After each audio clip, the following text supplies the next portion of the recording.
The bullies had no idea. They just messed with a McDonald's fighter. Now they're eating their words. 17-year-old Marcus Holloway had always been the kind of kid who seemed to disappear into the background like smoke in the wind. At T. Roosevelt High School, a massive 3-story brick complex that sprawled across 6 city blocks and housed nearly 3,000 students from every corner of the metropolitan area, Marcus was practically invisible to his classmates. Standing barely 5'6" with a reed-thin frame that looked like it might snap under a strong breeze, thick-rimmed glasses held together with electrical tape, and a faded backpack covered in patches from thrift store finds, he presented the perfect target for anyone seeking to boost their social status by crushing someone weaker. What absolutely nobody at Roosevelt High knew about Quiet Marcus was that his older sister Eleanor worked the grueling evening shift at the McDonald's restaurant located exactly 3 blocks east of the school grounds, right on the busy corner of 5th Avenue and Main Street. What they most certainly didn't know was that 22-year-old Elena Holloway had dedicated the past 5 years of her life to intensive mixed martial arts training at the notorious Vanguard Fight Club downtown, a hardcore underground gym, where she'd systematically built a terrifying reputation as one of the most devastating amateur fighters in the entire tri-state region. She'd been approached twice by major professional fighting promoters offering lucrative contracts, but had turned them down without hesitation to help support Marcus and their fragile 73-year-old grandmother after their parents were killed instantly in a horrific head-on collision with a drunk driver exactly 2 years and 4 months earlier. The primary source of Marcus's relentless daily torment came courtesy of 3 hulking seniors who had collectively decided that systematically destroying his self-esteem and social standing was their favorite after-school hobby. The undisputed leader of this toxic trio was Derek Castellanos, a 6'2" linebacker on the varsity football team, blessed with perfectly sculpted features, jet black hair styled by expensive barbers, designer clothes that cost more than most families spent on rent, and the kind of insufferable arrogance that only came from 18 years of never hearing the word no from anyone who mattered in his privileged existence. His primary lieutenant was Jake Morrison, a lanky troublemaker with bleached platinum hair tips who genuinely believed that psychological cruelty was the height of comedy and social sophistication. Completing their unholy trinity was Anthony, Tony Ricci, a barrel-chested Italian-American built like a concrete wall who served as their muscle, mostly communicating through intimidating glares and the ominous sound of knuckles cracking like breaking twigs.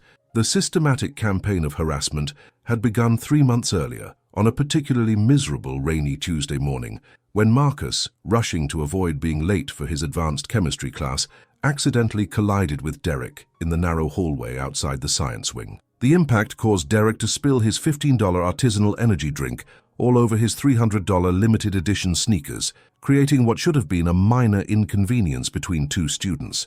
Instead of accepting Marcus's immediate, stammered apology and obvious mortification, Derek made a split-second decision that this trivial accident justified launching a sustained campaign of psychological warfare designed to make Marcus's daily existence a living nightmare. The pattern of abuse quickly became as predictable as clockwork. They would locate Marcus during the chaotic transitions between classes, corner him in the overcrowded cafeteria during lunch period, or ambush him after school when teachers weren't around to witness their cruelty. Every encounter was carefully orchestrated to maximize both Marcus's humiliation and the entertainment value for any bystanders lucky enough to witness the show. During lunch in the sprawling cafeteria that accommodated over 800 students, simultaneously, they perfected the art of the accidental collision.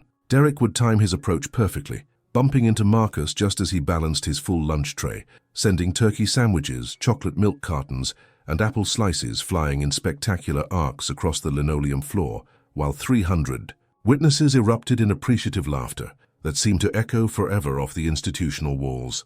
The janitors grew so accustomed to cleaning up Marcus's scattered meals that they started keeping extra supplies nearby during lunch periods. In the maze-like hallways that connected Roosevelt's dozens of classrooms, Jake had perfected his signature move of appearing from nowhere to knock textbooks, binders, and carefully organized homework assignments from Marcus's arms, creating explosions of scattered papers that other students would carelessly trample underfoot while Marcus scrambled desperately to collect his academic lifeline before the next bell rang. The 3 bullies had even given him a nickname that followed him everywhere: Mouse, supposedly because of how he scurried away from confrontation, but really because they enjoyed watching him flinch every time someone shouted it across crowded hallways. Physical. Education class presented its own special brand of torture.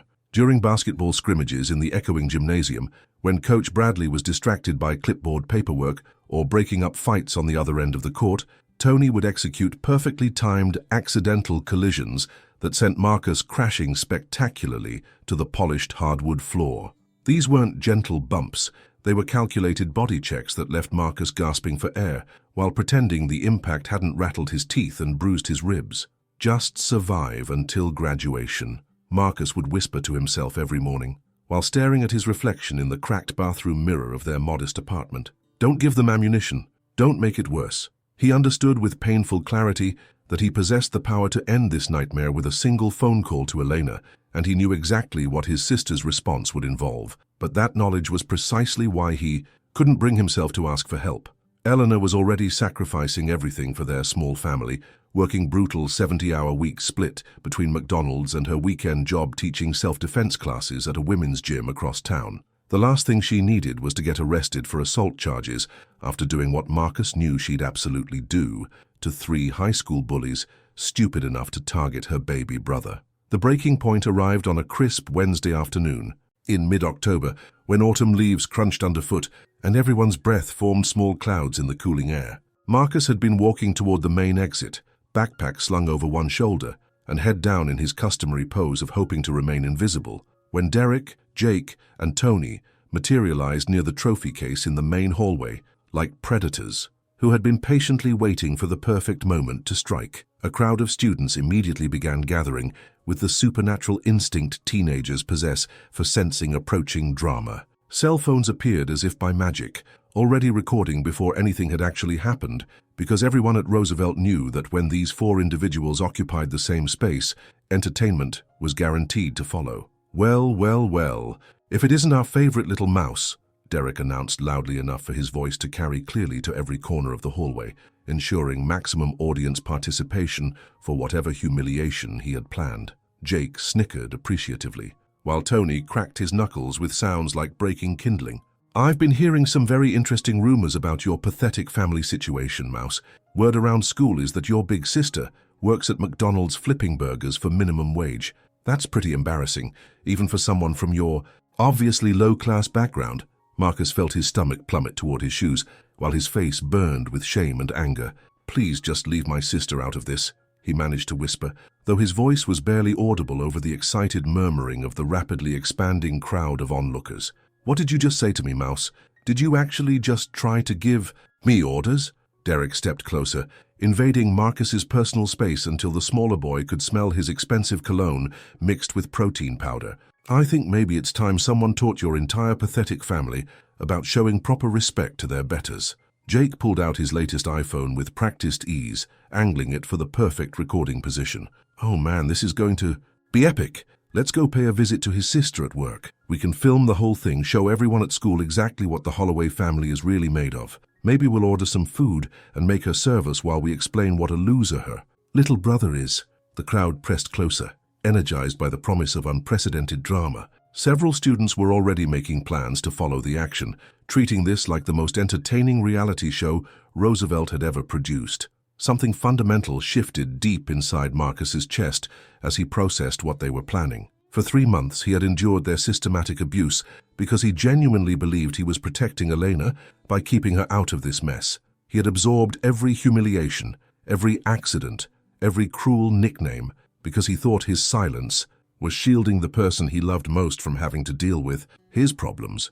But now they were planning to drag her into their twisted game anyway, to humiliate her at her workplace just to hurt him more effectively. The sister who worked herself to complete exhaustion every single day to ensure he had everything he needed. The sister who still found energy to help him with homework assignments after 14-hour shifts. The sister who had given up her professional fighting dreams to take care of their family. Absolutely not, he thought with sudden crystal clarity, his hands slowly clenching into fists that surprised him with their steadiness.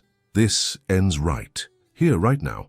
We're heading straight to McDonald's the second school lets out, Derek announced to his captive audience with the confidence of someone accustomed to being the star of every show. Everyone who wants to watch the mouse's sister get put in her proper place should definitely follow us. This is going to be the best entertainment Roosevelt has seen all year." Marcus turned and walked away without saying another word, but something had fundamentally changed in his entire demeanor. For the first time in months, he wasn't fleeing because fear had overwhelmed his courage. He was strategically retreating because he had serious planning to do and very little time to do it. 30 minutes after the final bell had echoed through Roosevelt's corridors, Derek, Jake, and Tony burst through the glass double doors of McDonald's with the swagger of conquering heroes, their phones already recording what they expected to be their greatest triumph yet. Approximately 20 other Roosevelt students had followed them like an entourage, creating a small crowd near the entrance that immediately disrupted the normal flow of the dinner rush. The restaurant was bustling with typical after-school activity, families with young children, elderly couples sharing senior discounts, and tired workers grabbing quick meals before evening shifts. Elena was stationed behind the front counter, her dark hair pulled back in the regulation ponytail required by corporate policy, efficiently taking an order from a well-dressed elderly couple who were debating between value meals and individual items. She glanced up as the group of teenagers entered, with their obvious aggressive energy, and her expression immediately shifted as years of martial arts training kicked in. She had developed an almost supernatural ability to read body language and recognize potential threats, and these weren't customers looking for food. These were predators who had followed some scent of weakness into her territory. "Excuse me for just one moment," she said politely to the elderly customers, her voice maintaining perfect professional courtesy, even as every instinct she possessed went on high alert. "I'll have your order ready in just a few minutes." She moved smoothly toward the register where Derek was now positioning himself like he owned the establishment, with Jake and Tony flanking him like bodyguards protecting a celebrity. "Are you Marcus Holloway's pathetic sister?" Derek asked with deliberate loudness, making absolutely certain his phone captured every word while the growing crowd of teenagers pressed closer for better viewing angles. Elena's dark eyes narrowed slightly as puzzle pieces clicked into place with devastating clarity. She had never met these particular boys, but she immediately understood exactly what was happening here. Years of fighting in underground clubs had taught her to instantly recognize aggressive postures, pack mentalities, and the specific brand of arrogance that came from people who had never faced real consequences for their actions.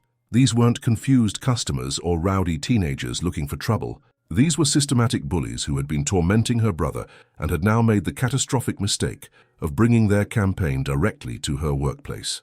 "I'm Elena," she replied with perfect calm, though anyone trained to notice such things would have recognized the subtle shift in her stance, the way her weight redistributed slightly onto the balls of her feet. "Is there something specific I can help you gentlemen with today?" Jake stepped forward eagerly, his phone held at the perfect angle to capture what he assumed would be an easy victory over a minimum wage worker who couldn't fight back without losing her job. "Yeah, absolutely there is. Your pathetic little brother has been running his mouth at school, acting like he's better than everyone else. We figured maybe his big sister could teach him some basic manners, since you obviously never bothered to raise him properly." The other McDonald's employees had stopped their tasks entirely, sensing the electricity in the air. Frank, the middle-aged manager who had worked retail for 20 years and seen every kind of trouble possible, started moving toward the front counter to intervene, but Elena raised her left hand in a subtle gesture that stopped him in his tracks. She could handle this situation without getting management involved. "I see," Elena said, her voice still maintaining that same perfectly professional tone that gave no hint of the violence she was capable of unleashing. "And you thought the most mature way to handle a conflict with a high school student was to come to his sister's workplace, with cameras rolling to intimidate a fast food worker. Maybe if you had raised the little freak better, we wouldn't have had to do your job for you," Tony interjected, emboldened by what he mistakenly interpreted as weakness or fear in Elena's composed response. Derek leaned aggressively across the counter, getting close enough to Elena's face that his breath fogged her glasses, clearly expecting her to back down or call for help like any normal person would when confronted by 3 large teenagers acting threatening. "Your brother is a coward and a loser, and apparently weakness runs in your pathetic family. Look at you, hiding behind this counter in your little uniform, probably making minimum wage while real people." He never got the chance to complete his sentence. Elena's right hand moved faster than anyone in the restaurant could visually track. shooting out like a striking snake to grab Derek by his shirt collar and yank him halfway across the counter, with casual strength that defied her relatively small frame. Simultaneously, her left hand found a specific pressure point on his neck that immediately made his legs buckle and his vision blur as blood flow to his brain was strategically restricted. "Let me explain something very important to you," she said, her voice dropping to a whisper that somehow carried more pure menace than any scream could have conveyed. "I have been training intensively in mixed martial arts for 5 years at one of the most hardcore gyms in the city. I have won 37 amateur fights and lost exactly 3. I can break your collarbone with my thumb, dislocate your shoulder without breaking a sweat, rupture your spleen with a single punch and make you lose consciousness in under 4 seconds using only pressure points."